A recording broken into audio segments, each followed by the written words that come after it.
एक बार महात्मा बुद्ध अपने भिक्षु के साथ भिक्षाटन के लिए किसी गांव की तरफ जा रहे थे। तभी अचानक महात्मा बुद्ध के पैरों में कांटा लग गया। कांटा इतना नुकीला था कि चुभते ही रक्त की धार निकलने लगी। बुद्ध के भिक्षु ने खून को रोकने के लिए एक कपड़ा फाड़कर बुद्ध के पैर पर बांध दिया। इस घटना को कुछ लोग देख रहे थे जो कि बुद्ध से ईर्ष्या करते थे। उन्होंने बुद्ध से कहा, हम तो तुम्हें परम ज्ञानी समझते थे, लेकिन दर्द को तुम भी सहन नहीं कर सकते हो। तुम पाखंडी हो और ये हमने सिद्ध कर दिया है। ये कांटे हमने ही बिछाए हैं। इस गांव में तुम्हारा स्वागत नहीं, तिरस्कार होगा। इस गांव में तुमको कोई भिक्षा नहीं मिलेगी। बुद्ध ने उन लोगों से अनुरोध किया कि कृपया करके मुझे इस गांव से भिक्षा लेने दो। बुद्ध के ईर्ष्यालुओं ने बुद्ध का उपहास बनाते हुए कहा, अगर तुम्हें भिक्षाटन के लिए इस गांव में आना है तो तुम्हें अपने खून की बलिदानी देनी होगी।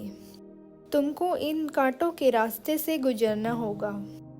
भगवान बुद्ध ने उनकी चुनौती को स्वीकार कर लिया और कांटों के रास्ते पर चलने के लिए अपने कदम बढ़ाने लगे।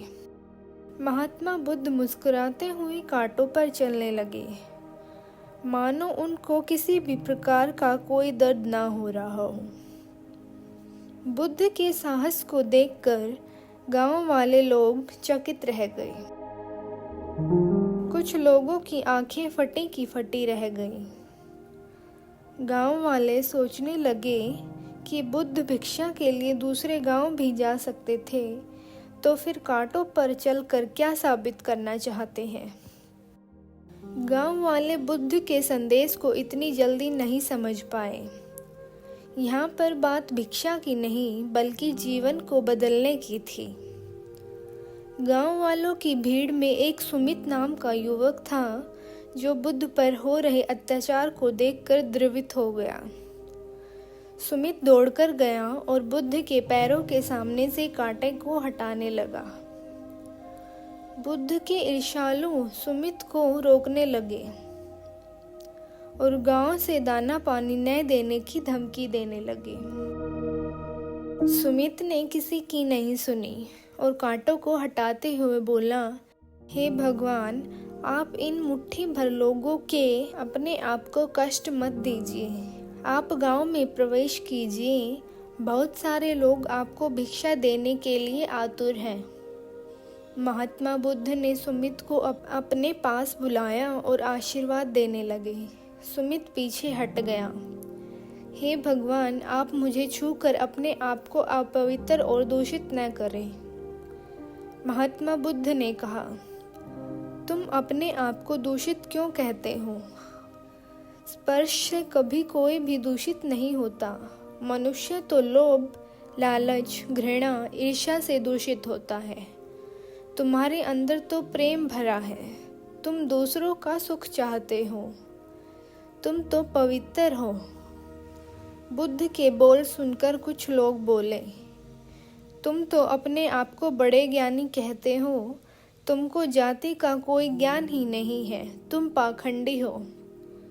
बुद्ध बड़े ही शांत स्वभाव से कहते हैं, मानव से मानव की मानवता छीनना पाखंडी की निशानी है।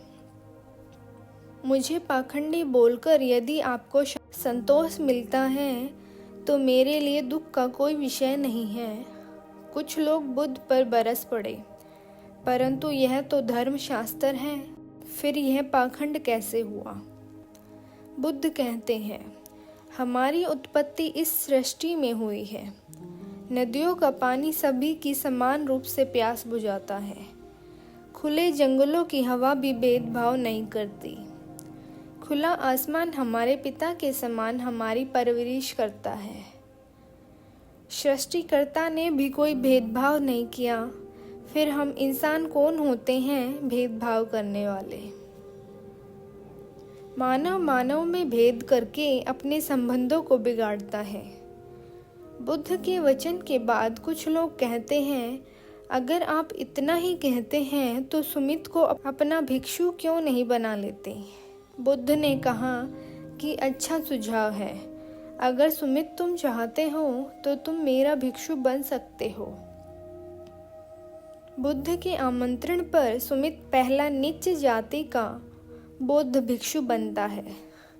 इस पूरे विवरण में केवल सुमित का जीवन बदला, शेष सभी लोगों का जीवन रूपांतरित हुआ।